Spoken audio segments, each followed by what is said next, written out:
Hi everybody, thanks very much for coming along to this webinar. I'm Adam Gordon. I'm really sorry that we were a couple of minutes late getting started, but thank you very much for your patience.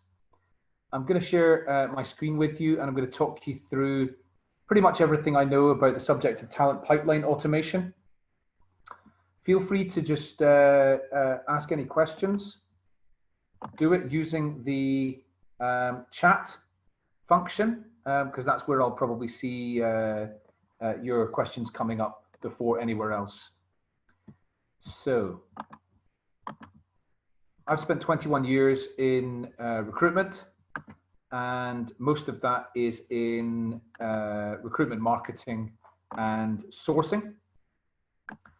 And around 5 years ago, I was talking to a really big customer of ours, and I was talking about the reasons why they were continuing to ask us to identify more and more candidates with them, even though they already had 10 million people on their applicant tracking system. And the reason for that was because they couldn't identify within that population which candidates were cold, warm, and hire ready. And so they had to continue to identify brand new people.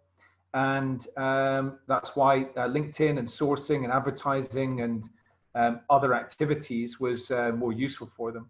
I asked some other big companies, is this the same for you? They said yes, and I thought, hold on, there's something wrong here. We need to change this. So we set out on a journey about 5 years ago to try and fix it. And I'm going to tell you all of the reasons why we did what we did. And a lot of these things are going to be things that you can do yourselves. So a bit of background on some of the most important things that I think you need to know about. The first is that candidates behave in a completely different way to the way they did when I started in recruitment 21 years ago. They used to be quite easy to predict. Their behavior was quite easy to predict, but online today, our behavior is not easy to predict at all. And we liken it to the flight of the bumblebee. A bumblebee is the only flying creature whose flight pattern is completely unpredictable. And people's behavior is also totally unpredictable. And so what we need to try and understand is not necessarily which direction they're going to go in, but roughly what kind of content online are they going to be interested in, and try and keep them within our, I don't know, plant or flower bed. I'm not sure exactly what the extension of the analogy is, but that's what the flight of the bumblebee is all about. The second thing that I want to talk about is spearfishing and the concept of spearfishing versus net fishing. Almost all recruitment marketing activity is what I would classify as net fishing. So you throw out your net, you bring a big catch back, and then you've got to go through it. You chuck a lot of your catch back into the ocean. That's a really wasteful activity. So when you're recruiting, when you're trying to find people in technology, in sales, in roles where there's maybe a lot of people, but there's very few who have got all the skills that you need to do much more of what we call spearfishing. And that is one-to-one. I know that person is likely to have everything I need, including be ready for a conversation. And this is one of the most important aspects of what we want to be able to really understand when we're doing talent pipeline automation, which person is ready for a conversation. Now, another important thing when we're thinking about talent pipelines is what types of roles should we be hiring?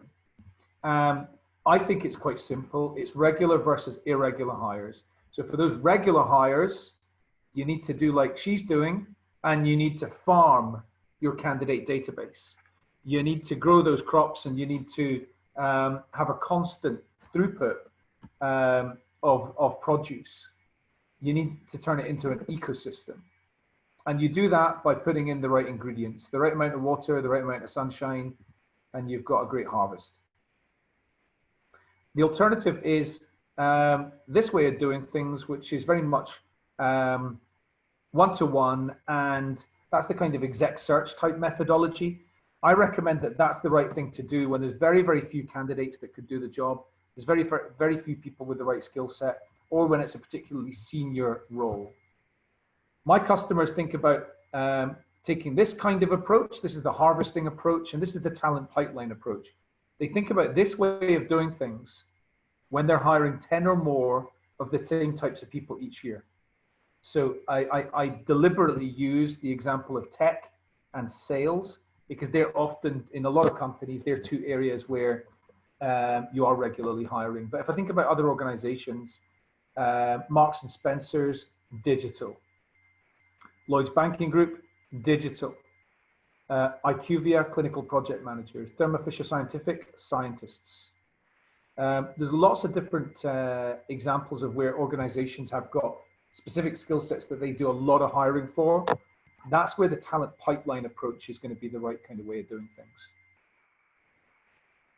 Now, when you're pipelining, what you need to think about is, who is everybody who could do this job? If you can build up an understanding of who is the total addressable market, that's everybody who might be able to do that job, you're going to have massive competitive advantage. Some of that's about mapping, but then the next step is, how do I bring them into my domain so that I can really build relationships with all of these people?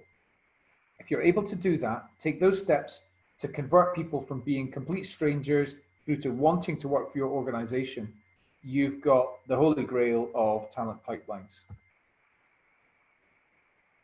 Talent brand is something that's a really important concept when you are trying to attract individuals into your talent pipeline. This is an example from LinkedIn. Sally Abbott is the managing director for Weetabix, and she's got within her LinkedIn profile, why I love working for Weetabix. She's got 4 really important bullet points. And that's the employer brand coming through the individuals. Talent brand is really vital when it comes to attracting people to come and sign up to be part of your talent network or talent pipeline. And Sally's example is a good one. Using hiring managers and making them famous to that total addressable market, as well as positioning people who are doing the job currently for your organization, and getting them included in your campaigns and your talent nurture, that's going to be a great technique. So we talk about talent pipelines. A talent pipeline exists when you understand which candidates are cold, warm, and hire ready. That's my definition. If you don't know that, you don't have a talent pipeline. You might have a talent pool, a list, a database, something like that. Automation. Automation means when one thing happens, something else then is triggered. So that's what automation is about. Now, in terms of the way that you can automate your talent pipelines, there's 3 important aspects to this. The first is, when somebody opens an email, the next thing that happens is they get another email 3 days later. Or when somebody is clicking on a link at your company Twitter, then the next thing that happens is they get a text message comes to them automatically because they clicked that link. So that's about automation in terms of the best next steps for each individual and for the campaigns that you're sending out. And the second aspect of automation is triggers coming into recruiters as candidates' points are increasing. I'll talk all about this in the next over the next 45 minutes. So as candidates' points are increasing because they're interacting with your content, the automation of applying those points to each individual is also another thing that you can achieve. And then the third thing is automation of building pipelines and segments. So that is, somebody's looking at a video on your website, on your career site, which is all about artificial intelligence and what your company's doing in that area. Automatically, they get streamed into the artificial intelligence pipeline, and the recruiter for artificial intelligence gets an alert to say that that candidate's done that. So there's lots of different ways of automating the build of talent pipelines. Let's take a look at this candidate example. This is loosely disguised, but it's a real candidate example. So Jane's an auditor at a firm called DWC. She's not looking for a job. She's happy where she is. She's on the fast track, and life's good. But in January, she receives an email from the head of the financial services team at another firm, KMPG. She opens the email because it's quite intriguing. She does nothing else, but the following month, she gets another email with a 5-minute video, including interviews between KMPG's audit leader and the chief financial officer at one of their customers, Mulgrew Staley. The following month, she receives another email to invite her to come and attend an event, which is at the offices of Mulgrew Staley, sponsored by KMPG. She thinks about it and thinks, this is kind of flirting with the opposition a little bit, but sounds interesting because I liked this interview, and so I'm going to go along to that. So the following month, so she goes along to the event, has a nice time, learns some interesting things. The following month, she receives another email with an infographic about skills for people in her area of business in audit. She doesn't open the email, and so as a result, she receives a text message a couple of days later, which she clicks on and she looks at this content. The following month, she receives another text message with a story about somebody who's got the same background as her, who's progressed to a really senior level in that firm within 3 years. She finds that very interesting, and she looks around some other content and automatically receives a message 2 days later inviting her to lunch from that person who sent her this original email back in January. She ends up working for this organization. So in a 5-month period, she's gone from being happy where she is to really excited about starting a new job. This is talent pipeline automation. The different messages that she's received are absolutely taking her through a journey. They've been scheduled to go at a specific time and also scheduled to go based on her activity. She stopped opening emails. She got a text message. She opened the text message, and therefore she got another text message. So she's getting completely streamed according to her preferences around the content she wants to receive, around the channels and formats that she prefers, when she receives the communication, and taking her through from being cold to warm to hire ready. So that's a really good example. If we know where our candidates are in terms of who's cold, warm, and hire ready, then we can get to shortlist 50% faster. And we can ultimately, normally by the end of about the first year, we can get to a position where we're filling 50% more jobs per recruiter. If you know where every single candidate is on this type of wheel, who's unaware of your organization, who's aware, who's educating, who's more deeply considering working there, who's been applied, hired, and not been hired, you've got brilliant insights into who to pick up the phone to. This is an alternative way of visualizing cold, warm, and hire ready. This is just filling in some of the blanks and a slightly different way of thinking about it. Now, what's changed since I started in recruitment? Over in the left-hand side, you can see the candidates have gone from cold to warm to hire ready based on information that they can independently garner, and then talking to a recruiter from quite early in the process. Today, however, candidates can go from cold through to warm through to hire ready through publicly available information without talking to a human. As recruiters, our job is much more important at specific moments of the candidate's journey, namely the point where they've done enough information gathering and they've got specific questions that they want you to answer. So it's up at this point where they're hire ready, and that's the point where your human relationships should happen. So if human recruiters are spending very little time down here with candidates that are cold, and most of their time up here with candidates who are hire ready, firstly, that's a lot more fun. There's less cold contacting. You're going to have much more of the conversations you have with people are going to be with people that are ready for a conversation with you, and therefore they're going to be impressing you. So this is a much more effective way of doing recruitment. So how this works within the way that I recommend is that you've got a point system. So who do you call first?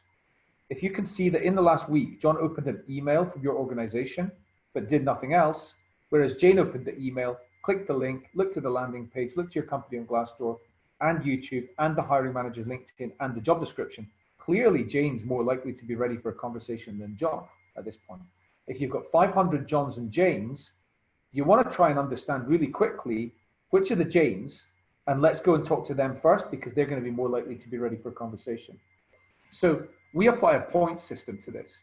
When John opens that email, he gets 1 point.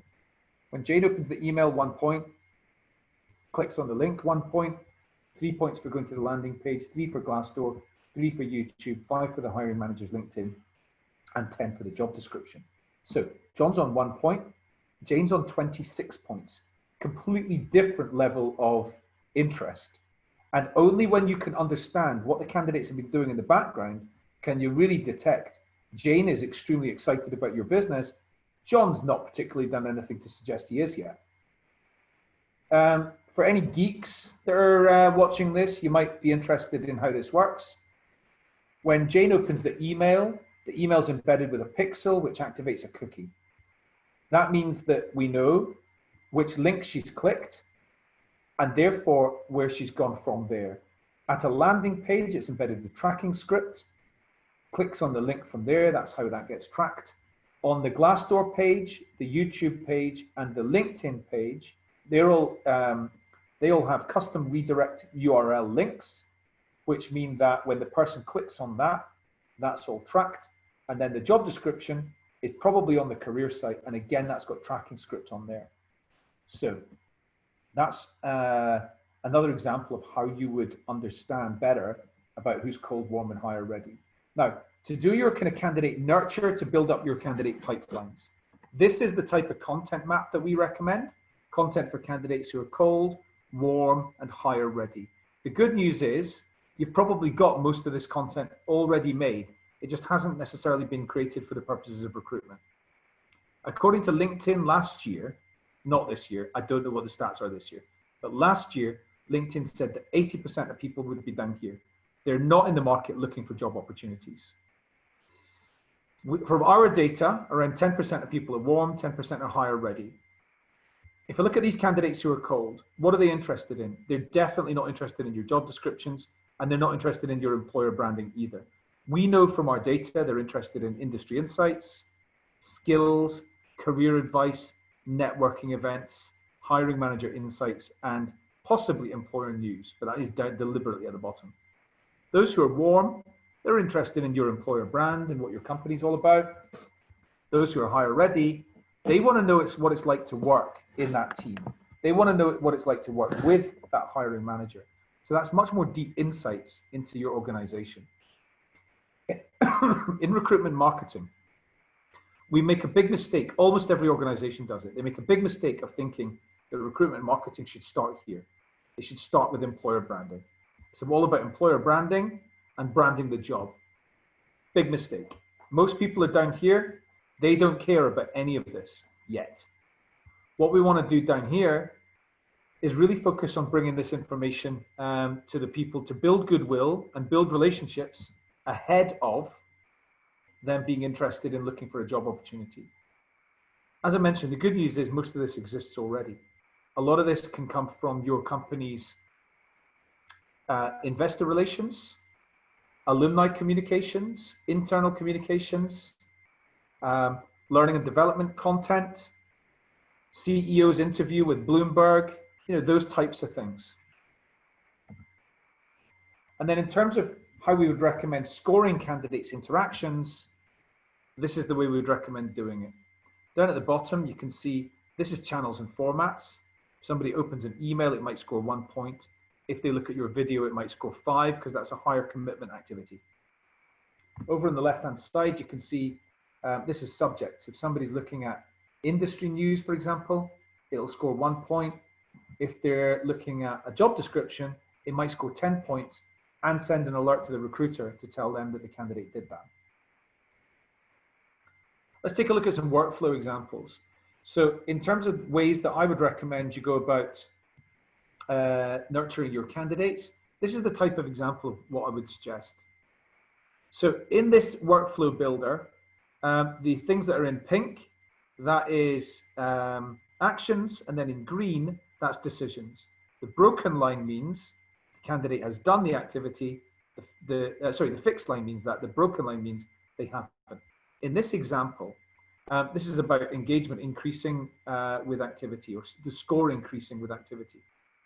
So the candidates opened the email, that gets them 1 point. They look at the career site, that gets them 5 points. Next example. If the email's unopened, then it triggers them a text message to go to them. Comes down here, all the candidates get an email. If they do not open it 2 days later, then the candidates get a text message. That'll generate 23% more clicks. In this example, this is my favorite simple workflow example. The candidates get an email. If they do not open the email, then they get a text message to generate those 23% more clicks. And then if the candidate goes to the job description and they apply, that'll come into your applicant tracking system. If they do not apply, your recruiter will get a notification to tell them that those candidates did that. So let's say 10 candidates went to the job description, 3 of them applied for the job. That might be enough, that might be all you need, but you're still gonna know who were those other 7 people who got to the job description, didn't yet apply, might be good candidates, and all you might need to do is make contact with them and say, yeah, do you wanna have a conversation about this job? They may well say yes. They're very likely to say yes, actually, from the data that we have and from the feedback that I get from our customers. So we get recruiters regularly telling us, I'm contacting candidates and they're telling me that the reason they saw the job description, the reason they didn't apply was because they didn't know if they had enough experience. Very typical with female candidates, of course. And if you're trying to build a diverse candidate shortlist, then that's something that's really important to take a look at. Other things they say are, I didn't apply because I wasn't sure if I had the right qualifications. I wasn't sure how far it is to get to your office, or how to get to your office, or if I can work from home a couple of days a week, or if I can take my dog to the office, or that kind of thing. Another example, if the candidate views the job description but they do not apply, then an email goes to the candidate to get them to schedule an appointment. So this is, the recruiter is not even involved in this. It's simply they haven't applied, an automatic message goes out to each candidate to tell them that they should book an appointment. And that'll just appear in your diary. Another example, the candidate's emails bounced. As a result, they've received an alert that goes to the recruiter to tell them that there's something changed with that candidate and they might want to go and check it out. Another example, the candidate's in the right city, the recruiter gets a notification. One more, the candidate's got the right job title, the recruiter gets a notification. Candidate swipes right to confirm they have machine learning skills, they move into the machine learning pipeline. Candidate visits the job description and they've got the right title.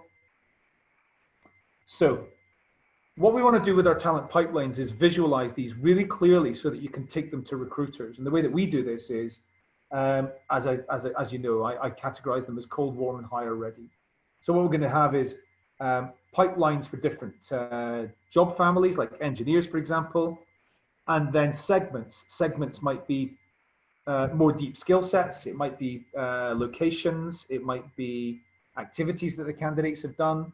This is CAD engineers who have done a particular thing. There's 6 here who is cold, 12 here who are warm, 2 who are hire ready. So if I'm looking for CAD engineers, I click straight in here and take a look at these hire ready candidates. I would then take a look for my candidates filtered by the engagement score. So this will bring me up all of my relevant candidates and I'll filter them according to this engagement score. And I can see that this candidate, Vivian Mordine, is on the highest engagement score. So I would click on her profile and take a look at what she's been doing. This is an example of what you can get to see if you've been tracking and scoring your candidates in this kind of talent pipeline format. In this example, the candidate score increased before looking at how we work, opened an email about how we work, went to the landing page about how we work, got 3 points. Looked at the CEO's blog, 1 point, meet the team, 3 points, careers page, 8 points. There are 2 or 3 different reasons I would want to know that this candidate's been doing this activity.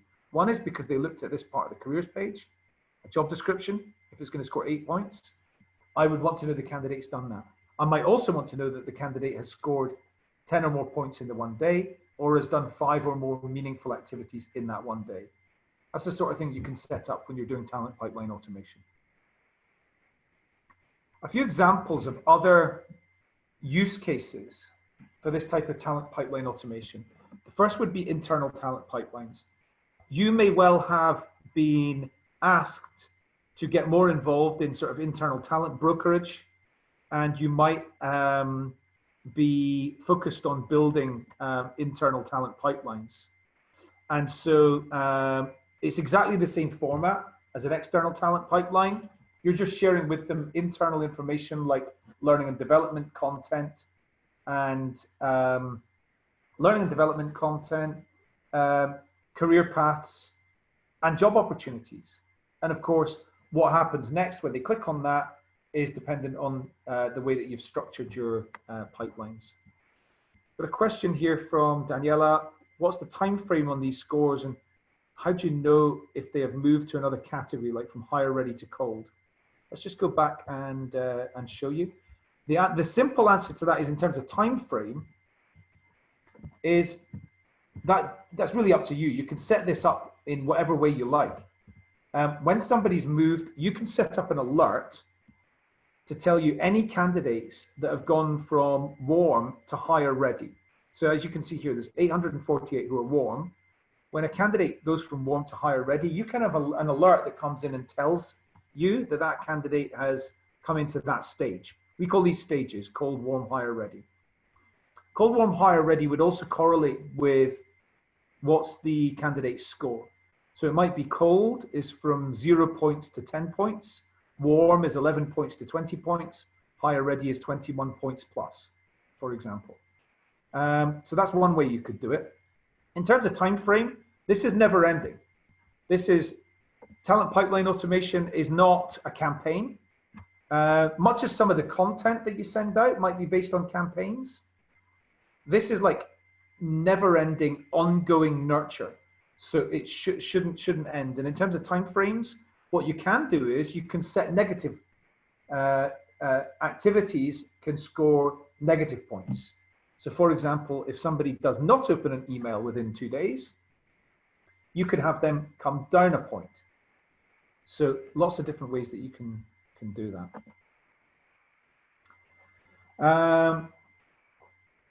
Aeva has asked, can you actually collect this kind of data about the person in regards of GDPR? Yes, absolutely. Let's talk about GDPR. So GDPR, of course, is interpreted in completely different ways by each organization. That's determined by the culture of the country that you're in, probably, and the industry that you're in as well. There's some companies, like if I'm a German electricity company, I will be very conservative about the way I do these things. If I am a Dutch or British manufacturing company or retail business or something like that, I'm going to be less conservative than I would if I was a bank or some sort of an organization that collects personal data about customers. Several things about this. The first is that all emails would have an unsubscribe option. All landing pages would have the cookie notifications. Every candidate would either have opted in, as in a hard opt-in, or they would, you would have legitimate interest as the legal basis for processing. Legitimate interest would vary from one industry and one country to another. Some companies will not use that. They'll need a hard opt-in. Others will go with legitimate interest as being fine. The other aspect to this is around your ongoing compliance and your retention dates. So if you take this talent pipeline automation way of doing things and you're tracking all of this activity or inactivity, ironically, what this means is you can actually be far more compliant. If you're sitting with a stale candidate database, like you can generate with an applicant tracking system or a CRM, then you've got a much bigger GDPR risk because you're not actively nurturing these people, and the system you use is not automatically triggering messages out to them to get them to opt in or marking them as GDPR compliant based on the legitimate interest. So there's a lot of different aspects to this, but yeah, we have some of the biggest companies in the world, some of the biggest European companies that are in regulated industries who are taking this kind of approach, and they're doing it specifically because it makes you more GDPR compliant if you do it in the right kind of way. Another quick question here from Phil. Looking through the lens the other way, how is the candidate's progress through the selection process reflected, or is hire ready the point at which the ATS takes over? Really great question. This completely depends on your internal talent acquisition process. You would connect your pipeline system with your ATS.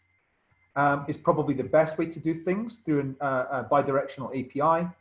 And then you would have information going in each direction. So for example, a candidate clicks on apply on a landing page or on your career site, that would suppress that candidate within your pipeline system, and they wouldn't receive any further communication until on the applicant tracking system, they're marked as not hired, but would hire in the future. If they're marked as not hired and will never hire again, then they'll be switched off from nurture, from the pipeline system. If they're hired in the ATS, then you would, again, have a workflow whereby within the pipeline system, they might be moved to an internal pipeline at that point. Okay, let's see. Cancel. I have answered those questions. So let me just, feel free to throw more questions at me. I really enjoy them. A couple of other things to talk to you about. So internal talent pipelines, as I say, this is another really good, important use case for this. Another one is Alumni. There are so many companies where they've got brilliant people who come and work for them for a couple of years, and then they go off to somewhere else. And they could be brilliant for coming back in a different job in the future. I think it's really vital to have a pipeline for alumni. Share with them updates on your company and what's going on. Share with them meetups. Get them to give you their news so that you can share that. There's so many different brilliant things that you can do around alumni, and that's a great pipeline for future hiring. Contingent and freelance workers. We're in an age, of course, where companies are changing shape hugely. And as they change shape, they have more reliance on non-permanent full-time employees. So keeping in contact with them, building pipelines there, so that when you've got that contract project manager role, or you've got that maternity cover, or you've got a requirement for somebody to work on a project, on a scope of works, you've got a really good database of people that can come in and do that, whose chosen career path is on a contingent or freelance basis. We've got several companies that I know who are using this type of approach to really roll out the red carpet to people with protected characteristics, specifically, of course, for gender diversity and ethnicity diversity, but in other areas as well. Again, so this is all about creating and sharing experiences, content experiences with the people who you've got targets or you've got objectives to hire more of. A really, really great way of use case for building talent pipelines.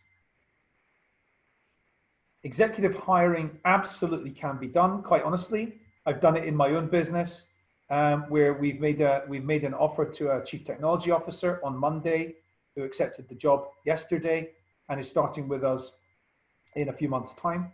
And that person is one of 3 or 4 who we've had in an executive hiring pipeline.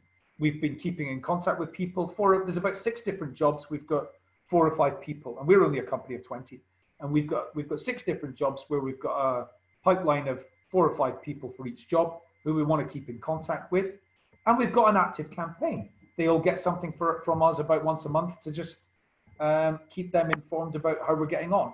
For a company like yours, you probably would take a slightly different, for a larger organization, you take a slightly different approach. And that approach will be around education, get to know the CEO, get to know other senior people within the organization, Q&A with them, fireside chat with them. You might do intimate things like meetups, for example.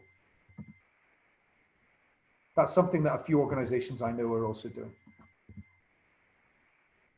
In terms of early careers, wow, you get so many brilliant applicants coming into your apprenticeships and maybe for your graduate programs and things like that, who don't come and work for you because they've got an offer somewhere else and they prefer to take that at that time, or because they've chosen not to work in your industry at this point, or there's lots of different other reasons why they maybe haven't come and joined your organization, or because you might hire them, but they didn't quite get onto that particular program with your organization. So keeping in contact with those types of individuals for the medium term, from the start of their career right through to the end of their career, is something that is really important. Specsavers does a lot of this, as an example. They do a lot of keeping in contact with people from sort of 18 years old, right through their career, whether they ever work for them or not.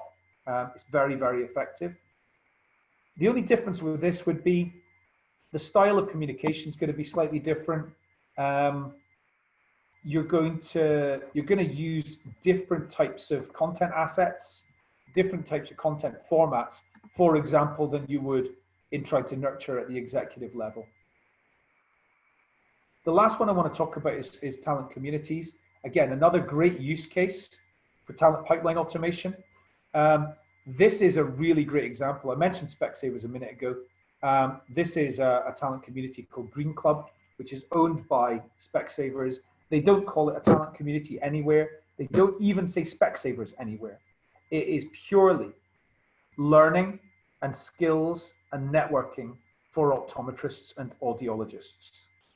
There's a login where the individuals can log in and they've got their own page in there with information about them, articles they're interested in, videos they're watching, that type of thing. They've got, as you can see here, news, events, things like that. They do a lot of online events. And of course, during normal times, they actually also do a lot of offline events as well, almost sort of conference style with 200 to 300 people normally in multiple different locations all over Europe. One of the big benefits of not calling it the name of your brand is that those people who are not in the market will still be very happy to come and take part because it doesn't seem like they're in the job market. Another really big benefit to doing this in this kind of way is when you start to build those relationships at that level where these people are all cold, by the point they start to come and look at your career site, you're tracking their activity through that, and your recruiter will get notified when somebody's behavior changes and they've gone from looking at skills for optometrists through to that optometrist job description in your store in Groningen. This has become for Specsavers a very, very vital part of their talent pipeline. The benefits of talent pipeline automation: daily hot candidate leads straight into your recruiters' inboxes. We know this for a fact across multiple industries, countries, job families. We can see this happening every single day. Recruiters are getting more leads for the hot leads, hire ready leads for the jobs that they're hiring. A considerable reduction in sourcing time. You go to your pipeline before you advertise. You go to your pipeline before you start sourcing on LinkedIn. You go to your pipeline before you brief any of your external supplier, agency suppliers.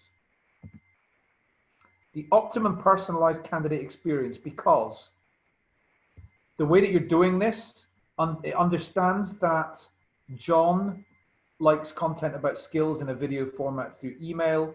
Jane likes content about industry insights in an infographic format by text message. John and Jane are getting different experiences despite being in the same pipeline. That's optimum personalized candidate experience, which means they're more likely to keep clicking and maintaining that relationship with your organization.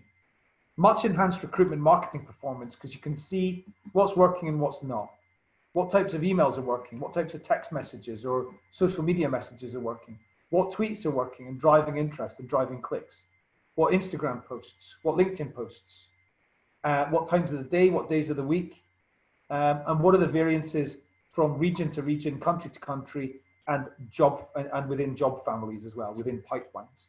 So you're very quickly going to be able to see these types of things are not working, so stop doing them. These types of things are working better, so really do more of them. I hope that's been interesting. I'm happy to take any other questions just now. Conscious that we got several during the presentation, but if anybody else has got any other questions just now, very happy to take those.